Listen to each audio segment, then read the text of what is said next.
Okay, so for both of our theories, they work this way. There's an intuition that as the child or the model child, you are learning what you can from the WH dependencies you actually observe in your input over time. And once you've learned what it is that you're learning, you apply that knowledge to generate behavior for WH dependencies you haven't seen before, like, say, those that cross syntactic islands or those that are longer, or just, other WH dependencies. You apply that knowledge to generate behaviors. So both theories that we're going to look at view WH dependencies in terms of their pieces, in terms of their building blocks that can be put together. And they track those building blocks in the input. They're counting the frequencies of these building blocks. So dependencies are going to be represented as a sequence of what we lovingly called container nodes, that is, pieces of structure, phrase structure nodes, that contain the gap but not the WH word. So in this particular dependency, what did you see? We look down here at the gap. We can characterize this sequence as something like start, IP, VP, end, because if we sort of go up, we can see we are contained by the verb phrase, we're contained by the inflectional phrase. And we get up here and, oh, there's our WH word. So this is the syntactic path that we can characterize this WH dependency as start, IP, VP, end. And you can do this for any dependency you like. Right? So here's a super short one, matrix dependency. What happened? It's really just the start IP end, right? Is the way we can characterize that one. You can do longer ones like what did she want to do, right? So now we have start IP VP end, right? So you can characterize the syntactic path for any WH dependency this way. And the idea is that much less acceptable dependencies, or dependencies we just prefer or dislike or ungrammatical, however you want to think about them, these dependencies have low probability segments, right? And those low probability segments are made up of one or more low probability building blocks. So if children are breaking these dependencies into smaller building blocks, they can identify if a dependency has bad segments made up of bad pieces. Now, the first theory we're going to look at, these probabilities of pre-specified pieces. The pre-specified pieces are trigrams of container nodes, which we can call, in shorthand, syntactic trigrams. And so they look something like this. You take any dependency characterized the way that we did before, and you just break it up into chunks of 3. So you can see that these two pieces can be recombined to make this larger dependency. And of course, you can have longer dependencies that reuse some of the pieces you used before, but maybe have some new ones. And you can have our shortest dependency, right, which is just one little piece, right? And you can have our island crossing one, right, that has these little pieces that are sort of the bad segment, as it were, right? And the idea, again, for learning is that you are tracking the relative frequency of these syntactic trigrams in your input. Some of them are going to be more common, represented here by being larger. Some of them are going to be less common, less frequent, right? And some of them aren't going to appear at all, right? And so what you're going to then have is a sense of the relative syntactic trigram frequency. We can estimate it this way. Just say the total number that you saw of that particular trigram divided by the total number of trigrams approximately. We smooth it just a little bit so that even if you never saw a particular trigram, its probability is not actually 0. It's just like eensy, right? Because 0 is very final when you're talking about probabilities, but eensy weensy is tiny but not final, right? So even ones you've never seen get eensy weensy probability, the rest of them get something that's very close to the actual frequency in the input. And so any WH dependency can then be constructed from its syntactic trigram building blocks. And one way to construct it is just to multiply the individual probabilities. There are other ways of aggregating this information, but this is the way that we did back in 2013. So you can just multiply your probabilities together to get one final probability for that WH dependency. And you can do it for building blocks that are more common and less common, and even for ones, again, that you never see, right? And you get some probability at the end of this for that WH dependency.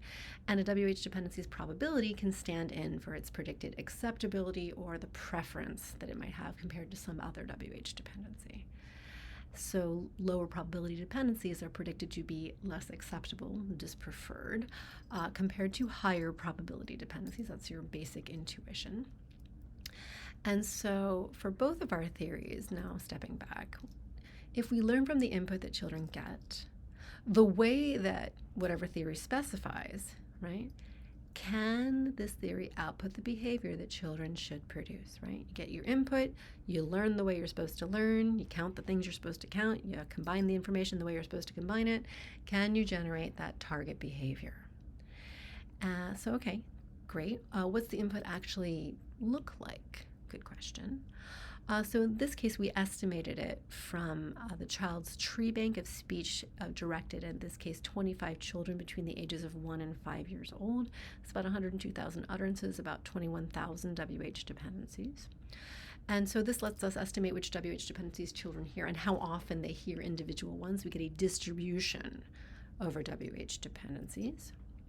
Actually kind of looks something like this, but some of them are really frequent, some of them are less frequent, right?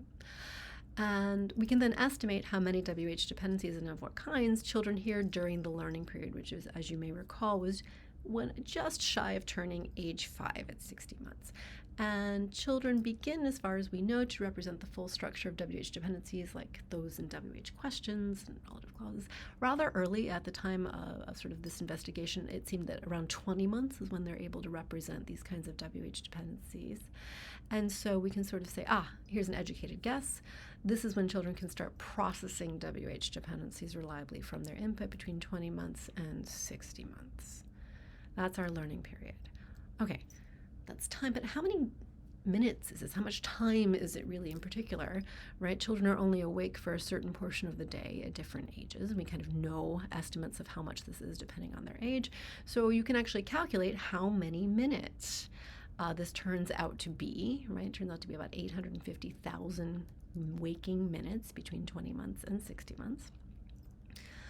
How many WH dependencies is this? Well, luckily, we also have estimates of utterances per minute in speech directed at children from different backgrounds, right? So if we look at children from higher socioeconomic status backgrounds, which is where our initial samples came from, there's a range of how many utterances per minute. The average is about 15.8, but it ranges 2 standard deviations below 7 to 2 standard deviations above 24. So there's a range. How many minutes? And then we can estimate from our own corpus samples the rate of WH dependencies per utterance, right? This is how often you hear WH dependency, period.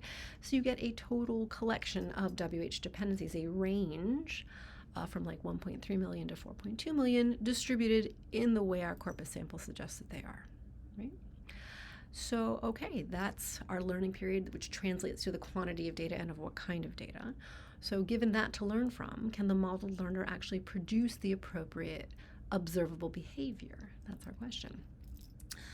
Just as a reminder, what is that behavior? We have a judgment patterns when you have collections of utterances, and we have interpretation preferences for potentially ambiguous utterances. So on the adult side, we're looking for superadditivity in selected judgments as the signal, the sign of syntactic islands knowledge. In particular, this non-parallel lines, this difference is bigger than that difference, right?